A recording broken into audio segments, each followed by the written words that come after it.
Hi everyone, Leanne here from Jaded Blossom, and I'm here with another card to share with you today. Hey there. So I am using Jaded Blossom's word bubble dies, spring dies. They're rectangle internal scallops, Hello Chickie, and spring mugs. And that is my little spring mug colored. All my Copics will be listed on my blog. And that is cut out using my brother's scan and cut with a 0.4 border. I'm using the Hoppy Easter from Doodlebug and Gingham Linen Rainbow Petite prints also. Now that is a piece of cardstock, I believe, from Simon Says Stamp. I think it's Orange Zest, 4.25 by 11, scored at 5.5.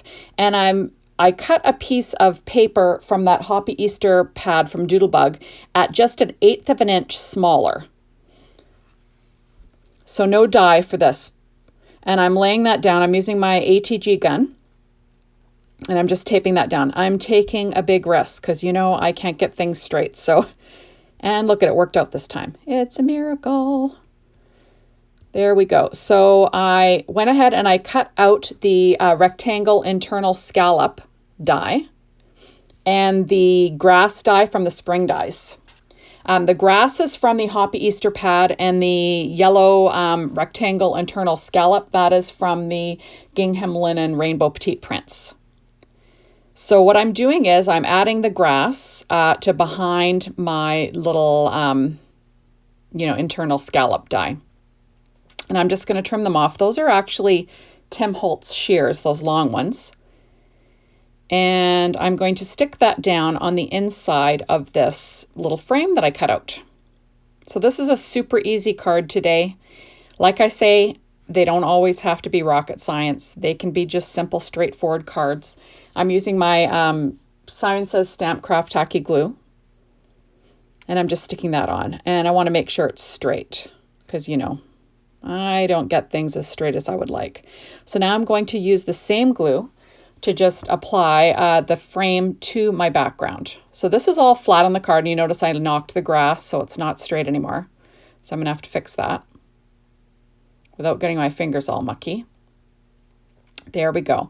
So I'm just trying to line up that frame die on my card base.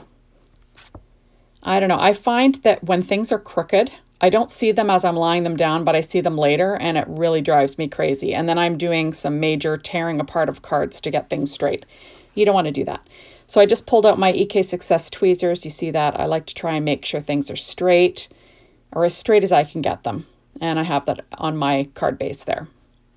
So now that is my little spring mug, the little chick one. And I have the stamped greetings. The stamped greetings are actually from the Hello Chickie stamp set. I believe that was a freebie from was that the early March release? And then, there we go. And the mug is from the Spring Mug stamp set, also from that release. So I'm just trying to figure out how I want this layout to go. So there we are. Now, you'll notice that there are a few little freckles that I added with and little dots and lines. Those were added with the Secura White Jelly Roll pen and a number 10. That's kind of my favorite. There we go. And I'm just adding some 3M foam tape to the back of these word bubbles. I've been using these word bubbles a lot lately, I know. But I find that they make it's an easy way to add a sentiment to a card front. And, have it sort of stand alone, and what can I say? So that image is colored on Nina Solar White 80 pound. Like I said, I always, stamp them out and color them and then cut them out using my brother's scan and cut machine. Like I said, with a 0.4 border. All my dies are cut out using my Gemini. There we go. So I'm just getting this layout straight so I don't mess it up. Because, it's awful once you get your foam tape down on your card. That sucker is hard to move. It causes some rippage, and then you've got to do some stamp surgery. So you don't want that. So there we go. I'm just getting this mug settled. So just so you know, all these Copic markers will be listed on my blog, but I'll let you know which colors I used. I used Y11, Y15, Y17. I used YR7, 15, and 16, E43, 44, 47, and R20. There we go. And like I said, always, you can always head on over to my blog. I always list everything that I use and every company that I use it from on that blog. So if you want to make this card again, pretty much everything is listed there. So it would be easy. Now, every once in a while, I use paper that, that I've had for a long, long time.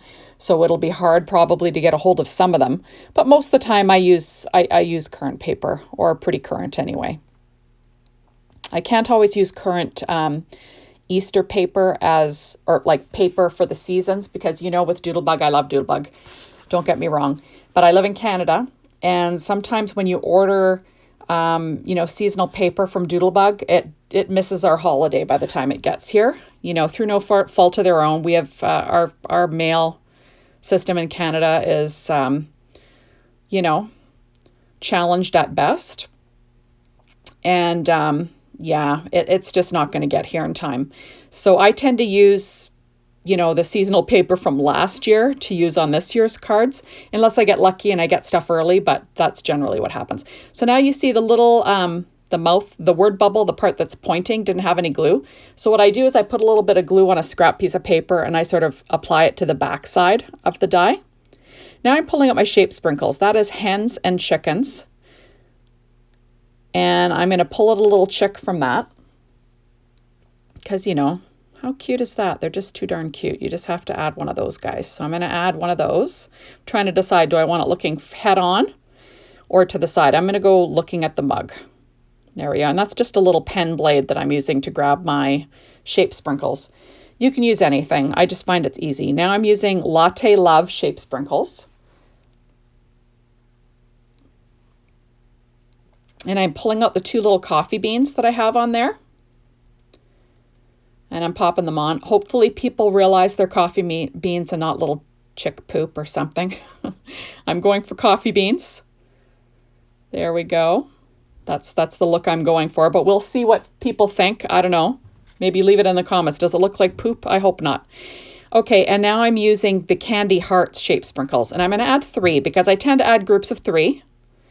And I'm trying to decide where I'm putting these things. I know I want to put one on the edge of that cup. So I'm going to, I'm trying to figure that out. I sort of left this in because, when I'm making a card, I don't just pop my embellishments on, bing, bang, boom, and I don't think about it. I do think about it a little bit. I think, where are these going to go? How is this going to straddle my image? Or is it going to draw your eye up to the sentiment? What's the purpose of them? So I tend to do that. I do spend a little bit of time, thinking about it before I actually stick them down. So I'm using 3 green ones. Now, when you use, Doodlebug paper and sprinkles and stuff, you can pull in paper and patterns from other lines, and they usually match because their colors are pretty true, which is really nice about Doodlebug. I like that. That's why I use a lot of Doodlebug, because you can mix old lines with new lines and stuff like that. Anyways, there we go. So now I'm going to add, because this is an orange card, I'm going to add a piece of paper to the inside. That's 3.7, no. Is it 3.5 by, I can't remember, half an inch. I think it's 3/4 of an inch smaller on both sides. So that's what so not 3/4 of an inch smaller than 4.25 by 5.5. So whatever that measurement is. And that is a 1-inch slice of the same paper that I used on the front. I'm just going to add a piece across the bottom of that. I tend to do that to a lot of my cards because I use your leftover pattern paper that way. And, Bob's your uncle. Looks pretty on the inside too. So that's it. So thank you so much for stopping by. Head on over to the Jaded Blossom store to find all these nifty little products. And I hope to see you soon with my next video. Bye, everyone.